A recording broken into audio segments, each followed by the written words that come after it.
پہلا سوال ہے، صلح حسن کن شرائط پر ہوئی تھی؟ اور کہا جاتا ہے کہ فتح الباری اٹھا کر پڑھ لیں اور پھر بتائیں کہ شرائط پوری ہوئیں یا نہیں۔ شورا پر چھوڑنے کی بجائے اپنے نالائق بیٹے یزید کو حکمران بنا دیا۔ میں پہلے بتا چکا ہوں کہ یہ اتنی بڑی گپ ہے، جیسے اونٹ کو بکری کو اونٹ کہہ دینا کتنا بڑا جھوٹ ہے۔ اتنا بڑا یہ جھوٹ ہے کہ یہ شرط رکھی گئی تھی کہ سیدنا معاویہ رضی اللہ عنہ نے اپنے بعد شورا پر چھوڑنا ہے حکومت کو، کسی کو نامزد نہیں کرنا۔ یہ قطعاً جھوٹ ہے، اور اس جھوٹ کی دلیل اگر کوئی پیش کرے تو ہم اس کتاب کو سونے سے تول کر دینے کے لیے تیار ہیں۔ جس کتاب میں صحیح سند کے ساتھ یہ شرط موجود ہو کہ سیدنا معاویہ رضی اللہ عنہ نے سیدنا حسن رضی اللہ عنہ سے صلح کرتے وقت یہ شرط رکھی گئی اور قبول ہوئی، اس بات پر معاہدہ ہوا کہ وہ اپنے بار کسی کو نامزد نہیں کریں گے، قطعاً ایسا ثابت نہیں ہے۔ یہ جھوٹ کا پروپیگنڈا ہے۔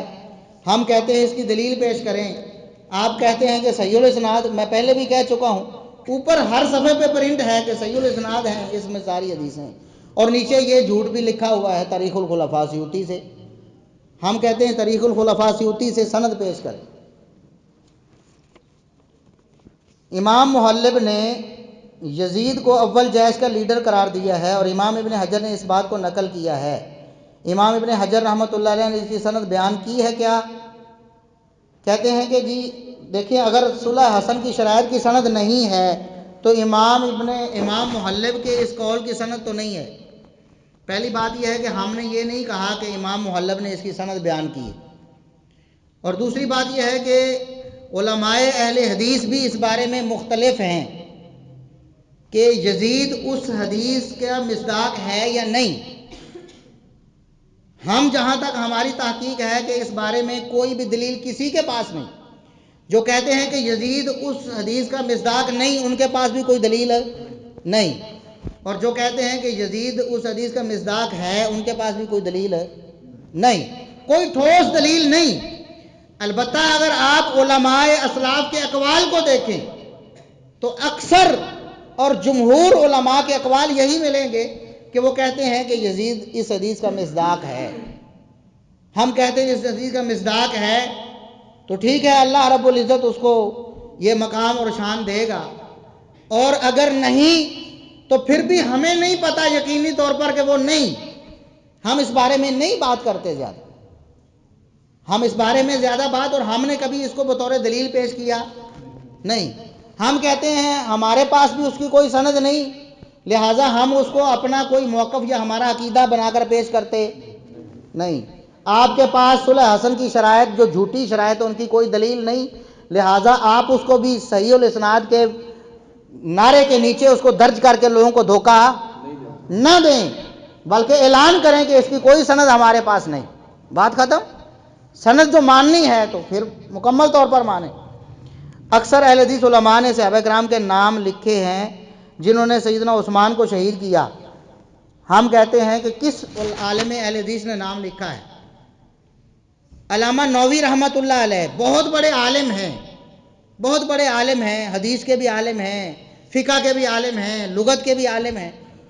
حافظ ابن کثیر رحمۃ اللہ علیہ مورخ اسلام ہیں، مفسر قرآن بھی ہیں۔ حافظ ابن کثیر بھی فرماتے ہیں کسی بھی صحابی کا سیدنا عثمان رضی اللہ کی شہادت میں ملوث ہونا ثابت نہیں۔ علامہ نووی رحمۃ اللہ علیہ بھی یہی بات کہتے ہیں، کسی بھی صحابی کا سیدنا عثمان کی شہادت میں ملوث ہونا ثابت نہیں۔ ہم بھی یہی کہتے ہیں، ہم کہتے ہیں کوئی ایک دلیل لاؤ۔ اور بھئی یہاں آپ کے پاس صحیح الاسناد کا سٹاک ختم ہو گیا ہے، لاؤ نا صحیح الاسناد نکال کر ایک صحیح الاسناد حدیث پیش کرو، کوئی روایت۔ ہم یہ شرط نہیں لگاتے حدیث کی کتاب، ہم کہتے ہیں تاریخ کی کتاب سے، لیکن سند صحیح ہونی چاہیے۔ صحیح سند کے ساتھ ثابت کریں کہ فلاں صحابی تھا اور وہ سیدنا عثمان رضی اللہ عنہ کے قاتلین میں تھا یا اس نے قتل کیا، ہم آپ کو منہ مانگا انعام دیں۔ جبکہ جو بڑے علماء ہیں کبار، انہوں نے یہ بات لکھی ہے کہ کوئی بھی صحابی ملوث نہیں، اور یقینی بات اور قطعی بات ہے کوئی بھی صحابی سیدنا عثمان رضی اللہ عنہ کی شہادت میں ملوث نہیں ہے۔ ہم تو مسند احمد کی صحیح حدیث پیش کر چکے ہیں کہ نبی کریم صلی اللہ علیہ وسلم نے سیدنا عثمان سے خود فرمایا تھا، عثمان اللہ رب العزت آپ کو خلافت کی خلعت عطا فرمائے گا، قمیص پہنائے گا خلافت کی۔ فَإِنْ أَرَادَكَ الْمُنَافِقُونَ أَن تَخْلَعَهُ فَلَا تَخْلَعْهُ، منافق آپ سے مطالبہ کریں گے کہ آپ خلافت سے دستبردار ہو جائیں. عثمان آپ نے خلافت سے دستبردار ہونا. نبی پاک صحیح سند کے ساتھ نبی پاک صلی اللہ علیہ وسلم کا یہ فرمان ہم نے بڑا عرصہ پہلے کا پیش کیا ہوا ہے، اس پر بات کیوں نہیں کرتے؟ نبی پاک نے کیا فرمایا کہ عثمان کی شہادت میں جو ملوث ہوں گے وہ کون ہوں گے؟ منافق. اور یہ کہتے ہیں نہیں صحابہ ہے. اور بات تو ایک ہے، یا تو پھر صحابی نہ مانو یا پھر منافق ہو. منافق نہ مانو یا اس حدیث کا انکار کرو، یا یہ بات تو کچھ تو کرو نا. نبی پاک صلی اللہ علیہ وسلم نے فرمایا منافقین ہوں گے جو عثمان رضی اللہ عنہ سے خلافت چھوڑنے کا مطالبہ کریں گے. تو کوئی صحابی منافق ہو سکتا؟ کوئی منافق صحابی ہو سکتا؟ بات ختم ہو گئی. اب رضی اللہ عنہ بھی کہتے ہیں، اور بھائی عبداللہ بن ابی منافق تھا نا، کبھی کسی مسلمان نے اس کو رضی اللہ عنہ کہا؟ نعوذ باللہ. یہ ہے دوغلی پالیسی. ایک طرف رضی اللہ عنہ بھی کہتے ہیں، دوسری طرف منافق بھی بناتے ہیں، نعوذ باللہ. حدیث عمار کے متعلق سلف کا فہم اور اس کا مطلب کیا ہے؟ کیونکہ یہاں یہ حدیث سنا کر عام فہم لوگوں کو سیدنا معاویہ کے متعلق شک میں ڈالا جاتا ہے کہ وہ معاذ اللہ باغی تھے. ایک بات جو ہمارے درس میں ہونی تھی، چلو درس میں نہیں ہو سکی، یہاں ہو جائے گی، کہ سیدنا معاویہ رضی اللہ عنہ کے بارے میں نبی کریم صلی اللہ علیہ وسلم نے جس طرح جنت کی بشارت دی ہے، ان کے حق پر ہونے کی بھی بشارت نبی پاک صلی اللہ علیہ وسلم نے دی ہے. صحیح بخاری اور صحیح مسلم میں حدیث موجود ہے. صحیح بخاری میں بھی ہے، صحیح مسلم میں بھی ہے. صحیح مسلم میں ذرا تفصیل کے ساتھ ہے، الفاظ صحیح مسلم کے پیش کروں گا، سند صحیح مسلم کی. صحیح مسلم میں پے در پے امام مسلم رحمۃ اللہ علیہ نے کئی حدیثیں پیش کی ہیں، ساری کی ساری ابو سعید خدری رضی اللہ عنہ سے. حدیث ایک ہی، اس کی سندیں مختلف ہیں اور الفاظ بھی مختلف ہیں. ایک سند 2458 نمبر. کسی کے پاس اگر اسلام 360 ہے یا کوئی اور سافٹ ویئر ابھی چیک کر سکتا ہے. 2458 نمبر، 2458 نمبر انٹرنیشنل نمبرنگ کے مطابق.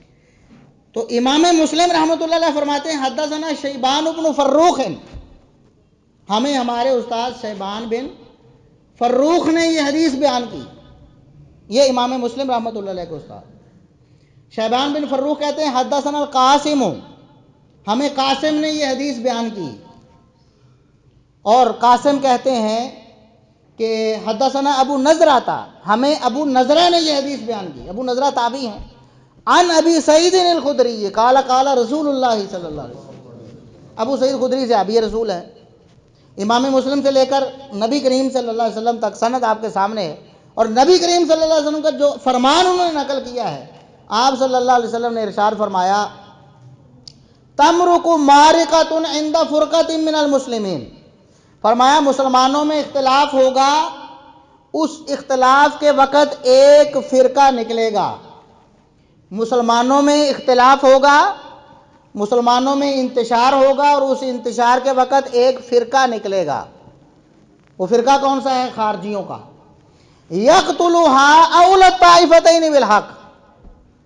آپ نے فرمایا کہ میری امت میں اختلاف ہوگا، لوگوں کو سمجھ نہیں آ رہی ہوگی کہ حق پر کون ہے اور باطل تو ہے ہی نہیں، باطل ہے ہی نہیں. فرمایا میری امت، میرے صحابہ کرام کے درمیان اختلاف ہوگا، لوگوں کو سمجھ نہیں آ رہا ہوگا کہ زیادہ حق پر کون ہے. کتنے صاف الفاظ ہیں نبی کریم صلی اللہ علیہ وسلم. آپ وہی سے بولتے تھے نا، عام انسان ہوتا تو پتہ نہیں کیا بات کرتا. محمد رسول اللہ صلی اللہ علیہ وسلم وما ینطق عن الہویٰ، اللہ رب العزت کو بھی پتا تھا، زبان سے الفاظ ایسے نکلوائے آپ سے. اول الطائفتین بالحق، فرمایا خارجیوں سے قتال میرے صحابہ میں سے وہ گروہ کرے گا جو حق کے زیادہ قریب ہے.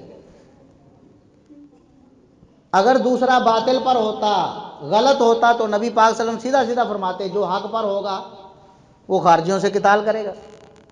اولا اس میں تفضیل کا صیغہ ہے، اس میں تفضیل کا مطلب ہوتا ہے کہ کسی کی نسبت زیادہ ہونا. اعلم کا مطلب ہے کسی سے علم میں زیادہ ہونا. مطلب ہے کہ دو علماء ہیں، ان میں سے ایک عالم ہے، علم میں زیادہ ہے، دوسرا بھی جاہل نہیں ہے۔ عالم کا یہ مطلب یہی ہوتا ہے، کوئی کہے کہ فلاں عالم ہے، اس کا مطلب ہے کہ دوسرا بھی عالم ہے لیکن اس سے تھوڑا کم ہے، دوسرا جاہل نہیں ہو سکتا، کیونکہ عالم اس میں تفضیل کا صیغہ استعمال کیا۔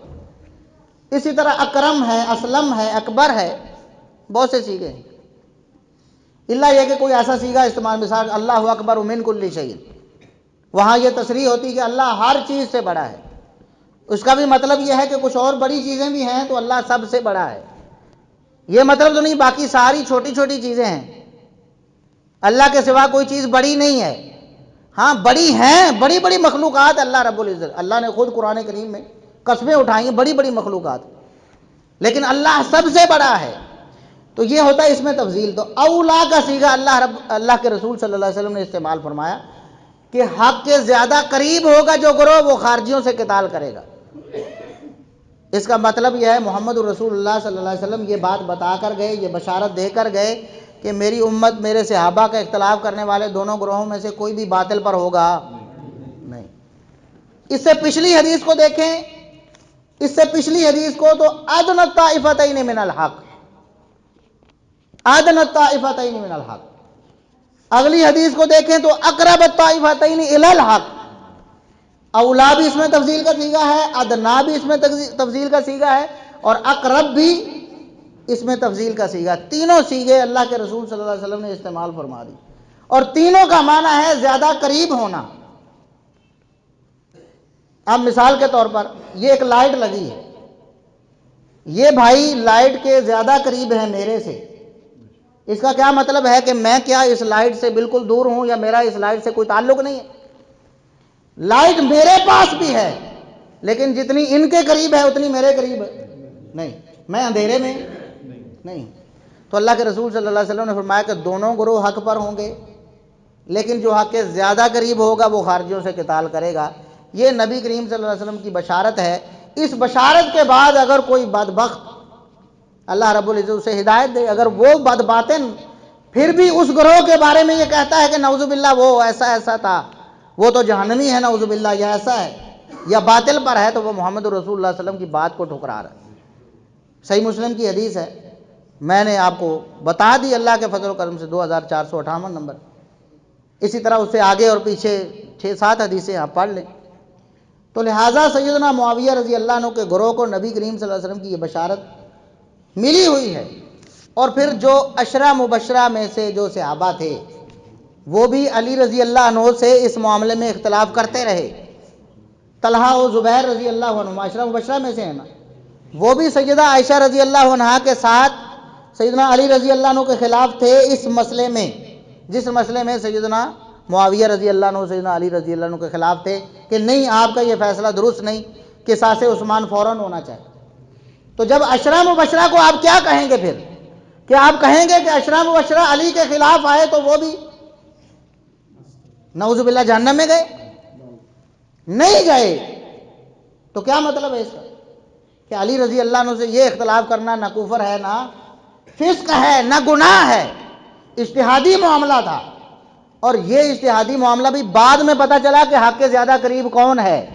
جب لڑائی ہو رہی تھی، جب اختلاف ہو رہا تھا، اس وقت کسی کو کوئی پتہ نہیں تھا کہ حق کے زیادہ قریب کون ہے، کیونکہ محمد رسول اللہ صلی اللہ علیہ وسلم کی بشارت تو بعد میں صادق ہوئی نا۔ جب خوارج سے قتال ہوا تو صحابہ کرام کو پتہ چلا کہ علی اولا بالحق ہیں، معاویہ بھی حق پر ہیں، لیکن اولا بالحق کون ہے؟ علی رضی اللہ عنہ۔ سیدہ عائشہ بھی حق پر ہیں، طلحہ و زبیر بھی حق پر ہیں، لیکن اولا بالحق کون ہے؟ سیدنا علی رضی اللہ عنہ۔ یہ کب پتہ چلا؟ جنگ جمل اور صفین کے بعد۔ بات سمجھ گئے کہ نہیں؟ اس لیے ان پر کوئی گناہ نہیں، کوئی جرم نہیں، کوئی ان کا فسق نہیں، اور کوئی اللہ کی پکڑ نہیں اس پر۔ اور میں یہ بات پہلے بھی بتا چکا ہوں کہ یہ جو صحابہ کرام کا اختلاف تھا نا، سیدنا معاویہ رضی اللہ عنہ کا، یا سیدہ عائشہ رضی اللہ عنہا کا، یا طلحہ و زبیر رضی اللہ عنہما کا، دیگر صحابہ کا سیدنا علی رضی اللہ عنہ سے، یہ اجتہادی اختلاف تھا، اور اجتہادی جو معاملہ ہے اس پر اللہ رب العزت کم از کم 1 اجر دیتے۔ اجتہاد صحیح ہو جائے تو 2 اجر، اجتہاد غلط ہو جائے تو 1 اجر تو پھر بھی ملتا ہے۔ اور یہ بات مرزا صاحب اپنے پہلے پمفلٹ میں انجینئر صاحب لکھ چکے کہتے ہیں کہ یہ اجتہادی معاملہ ہے، جو صحابہ کرام سیدنا علی رضی اللہ عنہ سے اختلاف کرتے رہے وہ بھی اجتہادی خطا پر تھے، اور اجتہادی خطا کی وجہ سے ایک اجر ملتا ہے۔ اور سیدنا معاویہ رضی اللہ عنہ اور سیدہ عائشہ رضی اللہ عنہ دونوں کا نام لکھ کر یہ لکھا کہ دونوں کی اجتہادی خطا تھی، اور اجتہادی خطا پر اللہ ایک اجر دیتا ہے۔ اور جب اللہ ایک اجر دیتا ہے تو اجر اللہ راضی ہو کر دیتا ہے، ناراض ہو کر؟ اللہ تو راضی ہوا اس معاملے پر، آپ ناراض ہو رہے ہیں۔ لہٰذا نبی کریم صلی اللہ علیہ وسلم نے جو فرمایا نا تقتلک الفئۃ الباغیہ، اے عمار آپ کو ایک باغی گروہ قتل کرے گا، تو یہ باغی لغوی طور پر باغی کہا کہ خلیفہ سے اختلاف کرنے والا ایک گروہ۔ اور دوسری بات یہ ہے کہ کسی صحابی کا سیدنا عمار رضی اللہ عنہ کو شہید کرنا ثابت ہے؟ سیدنا عمار بن یاسر رضی اللہ عنہ شہید ہوئے ضرور، لیکن بالکل اس طرح جس طرح سیدنا طلحہ رضی اللہ عنہ شہید ہوئے سیدنا علی رضی اللہ عنہ کے خلاف۔ علی رضی اللہ عنہ کے خلاف سیدہ عائشہ کے گروہ میں تھے اور طلحہ رضی اللہ عنہ شہید ہو گئے، تو کیا اس کا جرم سیدنا علی رضی اللہ عنہ پر لگایا جا سکتا ہے؟ کیا ہم کہہ سکتے ہیں کہ عشرہ مبشرہ میں سے طلحہ رضی اللہ عنہ کو سیدنا علی نے شہید کر دیا؟ کیوں نہیں کہہ سکتے ہیں؟ کوئی علی رضی اللہ عنہ کو تلوار تو نہیں ماری طلحہ رضی اللہ، اس لڑائی میں شہید ضرور ہوئے ہیں اور پارٹی بھی خلاف ہے، بالمقابل ہیں ہر، لیکن پھر بھی الزام عائد ہوتا تو سیدنا عمار بن یاسر بھی شہید ہوئے ہیں، علی رضی اللہ عنہ کے گروہ میں تھے، سیدنا معاویہ رضی اللہ عنہ کے مخالف گروہ میں تھے، لیکن نہ سیدنا معاویہ رضی اللہ عنہ نے شہید کیا نہ ان کے کسی ساتھی نے، صحابہ میں سے کسی نے شہید کیا نہیں۔ ہاں جس طرح سیدنا علی رضی اللہ عنہ کے کسی ساتھی نے جو غیر صحابی تھا اس نے طلحہ رضی اللہ عنہ کو شہید کر دیا تو علی رضی اللہ عنہ اس کے ذمہ دار نہیں۔ اسی طرح سیدنا معاویہ رضی اللہ عنہ کو اس کا ذمہ دار قرار دیا جا سکتا نہیں۔ جس نے قتل کیا ہے اس کو باغی کہو، خارجی کہو، جو مرضی کہتے رہو، لیکن ثابت تو کرو کہ قتل کس نے کیا ہے۔ قتل کرنے والے کا نام معلوم نہیں، تو لہٰذا یہ اعتراض سیدنا معاویہ رضی اللہ عنہ پر بالکل نہیں بنتا۔ ہاں بشارت ضرور ہے، نبی پاک نے فرمایا یہ بھی حق پر ہوں گے، حق کے یہ بھی قریب ہوں گے، لیکن علی رضی اللہ عنہ زیادہ قریب ہیں۔ دبئی سے مرزا صاحب کے ایک قابل اور خاص شاگرد نے کہا ہے کہ آپ مرزا صاحب سے ان کے پاس جا کر بات کیوں نہیں کرتے؟ گزارش ہے کہ اس غلط فہمی کا ازالہ کر دیں۔ دیکھیں ہم اللہ کے فضل و کرم سے پہلے دن سے مرزا صاحب کو یہ کہہ رہے ہیں کہ آپ ہمیں اپنے پاس بلائیں یا آپ ہمارے پاس آ جائیں۔ ہم نے کوشش کی، کئی ساتھیوں نے مرزا صاحب سے ان کو اپروچ کیا کہ ہم آنا چاہتے ہیں، ہمارے ساتھ حافظ ابو یحییٰ صاحب آئیں گے۔ مرزا صاحب نے انکار کر دیا۔ مرزا صاحب نے کیا کیا؟ انکار، صاف انکار کر دیا، قطعاً بالکل نہیں لے کے آنا مجھے پاس۔ اور ایک ساتھی کو فون پر بھی کہا، یہ جیل میں مبارک مسجد میں ہم تھے، علی نامی ایک ساتھی تھا مرزا صاحب کا، انجینئر صاحب کا، تو ہم نے کہا جی فلاں بات مرزا صاحب کرتے ہیں تو اس کا حوالہ آپ دیں۔ یہ جھوٹ ہے، غلط ہے کہ سیدہ عائشہ رضی اللہ عنہا سیدنا علی رضی اللہ عنہ سے لڑائی کرنے پر نادم ہوئیں اور بعد میں روتی نہیں ساری زندگی، دوپٹہ تار ہو جاتا رو رو کر۔ یہ جھوٹ بولا نا انہوں نے۔ ہم نے کہا اس کا حوالہ لاؤ، تو کہتا جی ابھی میں مرزا صاحب سے رابطہ کرتا ہوں، ابھی حوالہ لے کر دیتا ہوں۔ مرزا صاحب سے انہوں نے رابطہ کیا تو انہوں نے جب یہ کہا، ہمارے پاس ہی بیٹھے تھے مسجد میں، انہوں نے کہا کہ ہمارے پاس یہ حافظ ابو یحییٰ صاحب اور میرے شیخ غلام مصطفیٰ ظہیر صاحب بھی بیٹھے تھے، انہوں نے کہا کہ میرے پاس یہ بیٹھے، جیسے ہی اس نے نام لیا نا مرزا صاحب نے فون کاٹ دیا، فون کاٹ دیا، اور اللہ کی قسم مسجد میں بیٹھا ہوں، یہ سچا واقعہ ہے اور مسجد کا ہی واقعہ۔ وہ ہمارے پاس بیٹھا، ہم اس کو سمجھا رہے تھے کہ دیکھو آپ کے پاس کوئی دلیل ہوتی تو وہ دے دیتے، ہمارا نام سن کر فون کاٹنے کا کیا تو بات کرتے آپ سے۔ اتنی دیر میں ان کے موبائل پہ بیل ہوئی، میسج کی بیل آئی کہ میسج آیا، اور اللہ کی طرف سے میرے ذہن میں یہ بات آئی، میں نے اسے کہا بھی دیکھو آپ نے ایمان سے بتانا ہے میسج کھول کے، یہ میسج مرزا صاحب کی طرف سے آپ کو آیا ہے اور انہوں نے کہا کہ آپ ان سے دور ہو جاؤ، کھول لو آپ اور میسج پڑھو مسجد میں بیٹھ کر۔ وہ مسجد میں بیٹھا تھا، جھوٹ نہیں بول، اس نے میسج پڑھا، اور میسج میں اس نے جو لفظ پڑھ کے سنائے ہمیں، اللہ کی قسم یہی الفاظ تھے کہ آپ ان لوگوں سے دور ہو جاؤ اور انہیں میرے پاس نہ لے آنا کہیں۔ اب بھی ہمارے سے یہ شکوہ ہے کہ آپ کیوں نہیں جاتے؟ اور ہم نے اللہ کے فضل و کرم سے یہ اعلان کیا ہوا ہے کئی سالوں سے، کئی مہینوں سے تو آن دی ریکارڈ بھی ہے، ہم نے کہا ہے کہ جو شخص مرزا صاحب سے ہماری 1 گھنٹے کی مجلس کروا دے گا، اکثر بھائی نا ہم سے رابطہ کرتے کیوں نہیں جاتے جی آپ، ان کا تو اوپن اعلان ہے کوئی بھی آئے اور بات چیت کرے۔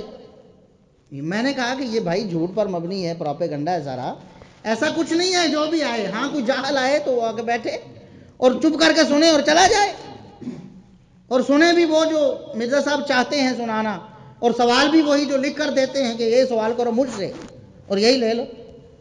تو میں نے کہا کہ جو شخص، آپ بار بار کہتے ہیں نا جی آپ کیوں نہیں بات کرتے، جو شخص بات ہماری کروا دے گا، مجھے مرزا صاحب کے پاس لے جائے، انجینئر صاحب کے پاس، میں اکیلا جانے کے لیے تیار ہوں۔ وہ ہمارے پاس آ جائیں، 100 بندہ لے کر آئیں، 1000 لے کر آئیں، 10 لے کر آئیں، ہمارے پاس آ جائیں، آن دی ریکارڈ لائیو چلائیں گے، ریکارڈ بھی کریں گے، فیس بک پہ بھی ڈالیں گے، 1 گھنٹہ جو بات کروائے گا اس کو 1 لاکھ روپے نقد انعام دے گا۔ جو شخص مرزا صاحب سے ہماری 1 گھنٹے کی ڈیبیٹ کروا دے، اچھے ماحول میں، کچھ نہیں کہیں گے، لڑیں گے نہیں، ماریں گے نہیں انہیں، ہم دلائل سے بات کریں گے، 1 گھنٹہ 1 لاکھ روپے اس شخص کو ہم انعام دیں گے۔ اب اس سے زیادہ اور کیا ہم کر سکتے؟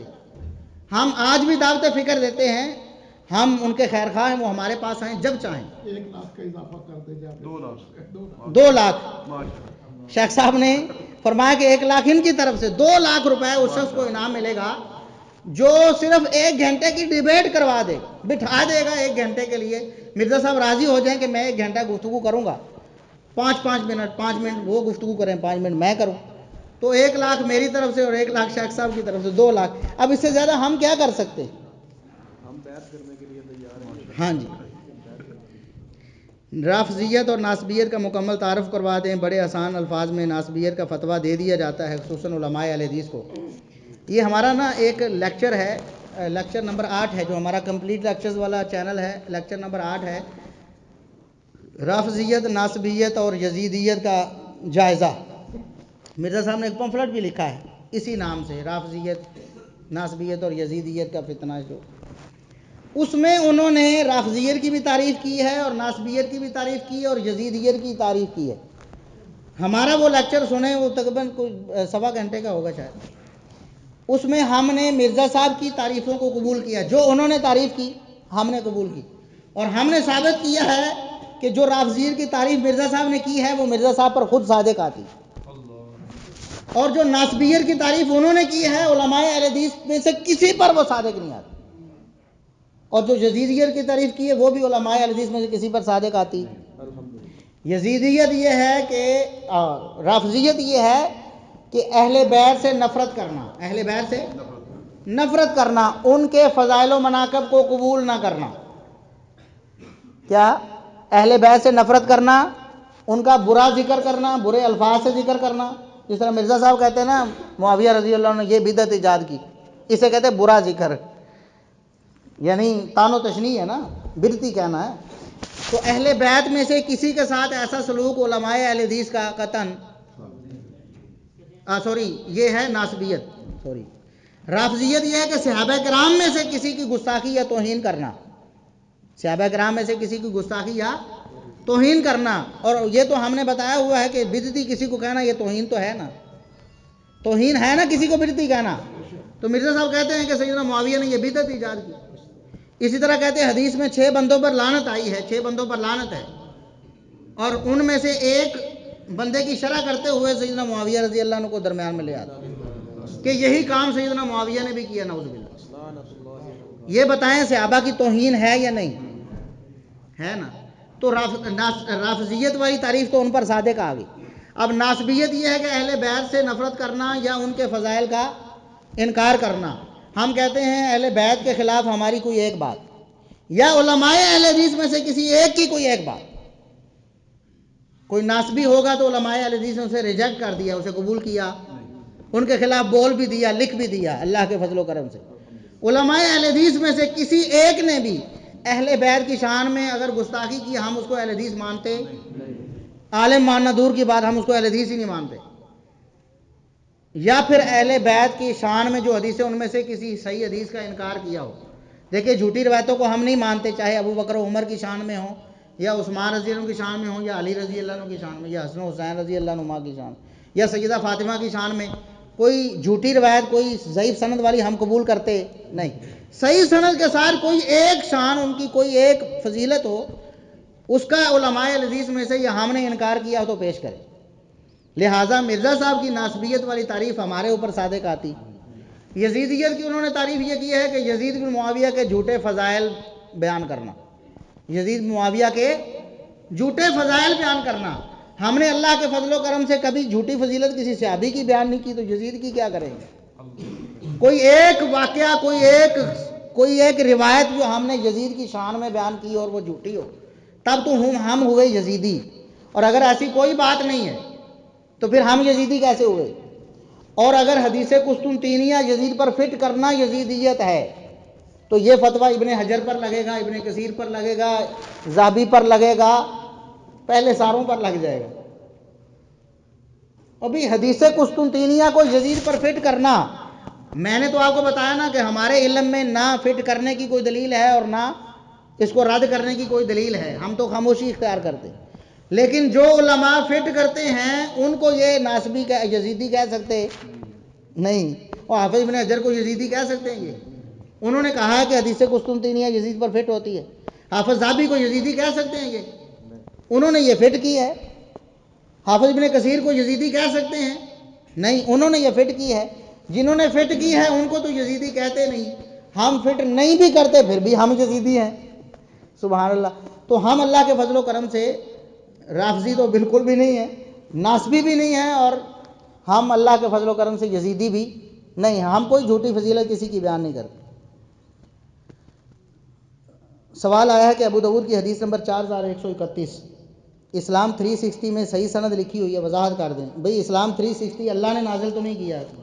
میں اس پر تو لمبی چوڑی بات آدھے گھنٹے کی کر چکا ہوں کہ اس کی سند کو صحیح لکھا گیا ہے، اور بعض اہل علم نے صحیح کہا بھی ہے، لیکن ان کا یہ قول صحیح نہیں ہے، کیونکہ ائمہ دین درجنوں کے حوالے ہم نے پیش کر دیے ہیں کہ بقیہ بن ولید آپ دیکھیں ہیں کہ نہیں اس کی سند میں. 4131 نکالے، میں نے پڑھ کر بھی سنائی تھی. حدثنا عمرو بن عثمان بن سعید الحمصی قال حدثنا بقیہ عن بحیر عن خالد، ہے نا 2 دفعہ عن. تو بقیہ بن ولید مدلس بھی ہے، تدلیس تسویہ بھی کرتا ہے، اپنے استاد سے بھی، اور پوری سند میں بھی سماع کی صراحت ضروری ہے. لہٰذا یہ اصول محدثین کے مطابق حدیث ضعیف ہے. اور 10 محدثین کے میں نے حوالے پیش کیے ہیں جنہوں نے لکھا ہے کہ یہ تدلیس تسویہ کرتا ہے. اور اگلا حوالہ مسند احمد میں جہاں سماع کی تصریح ہے، وہاں جو محقق ہیں شعیب ارناؤت، ان کا بھی قول میں نے پیش کر دیا ہے کہ اس کی سند ضعیف ہے. اس کی سند کیا ہے؟ ہم نے تو نہیں کہا. آپ ابو داؤد جو دیکھتے ہیں، مسند احمد کیوں نہیں دیکھتے؟ مسند احمد دیکھیں. اگر آپ کے پاس اسلام 360 میں نہیں ہے، ہم سے رابطہ کریں، ہم آپ کو پیش کریں گے کہ یہ حدیث ہے، یہی حدیث 17189 نمبر 17199 مسند احمد میں، وہاں بھی سند یہ ہے. لیکن پہلا راوی جو ہے وہ حیوہ بن شریح ہے، اس کے بعد بقیہ ہے، پھر آگے بحیر ہے، پھر خالد بن معدان ہے. تو وہاں پر محقق نے اس کی سند کو ضعیف لکھا ہوا ہے، تو وہاں کیوں نہیں قبول کیا انہوں نے؟ مرزا صاحب کیا ہے شعیب ارناؤت کو محقق نہیں سمجھتے؟ پمفلٹ میں تو درجنوں حوالے ان کے ہیں کہ انہوں نے اس حدیث کو صحیح کہا، لہذا مانو. مطلب کی بات لیتے ہیں نا. تو یہاں جو بات دیکھیں، سب علماء کی بات ماننی چاہیے، لیکن جس کی دلیل کے خلاف اس کی بات نہیں مانی جائے. اگر علامہ البانی رحمۃ اللہ علیہ کی بات دلیل کے خلاف ہے تو ہم نہیں مانیں گے. دلیل کے مطابق ہے تو ہمارے سارے آنکھوں پر بہت بڑے عالم اور محدث تھے اپنے زمانے کی. شعیب ارناؤت کی بات دلیل کے ساتھ ہے، انہوں نے لکھا ہے کہ یہ مدلس ہے، تدلیس تسویہ کرتا ہے، لہذا اس کی تدلیس قبول. اور ایک بات جو رہ گئی وہ یہ تھی کہ بعض لوگ یہ کہتے ہیں کہ بقیہ جب بحیر سے بیان کرے تو اس کے پاس بحیر کی ایک کتاب تھی، اس کے پاس بحیر کی کتاب تھی، لہٰذا یہ سماع کی تصریح والا مسئلہ ہی نہیں ہے. یہاں جب کتاب سے روایتیں کر رہے ہیں تو پھر سماع کی تصریح کریں یا نہ کریں قبول ہے. بات سمجھ آ گئی؟ کہتے ہیں کہ بقیہ نے بحیر سے جو روایتیں لی تھی زبانی نہیں سنی تھی بلکہ بحیر کی کتاب لی تھی. یہ بات بھی ثابت نہیں ہے. اس کا حوالہ جو پیش کیا جاتا ہے الکامل فی ضعفاء الرجال ہے، امام ابن عدی رحمۃ اللہ علیہ کی کتاب.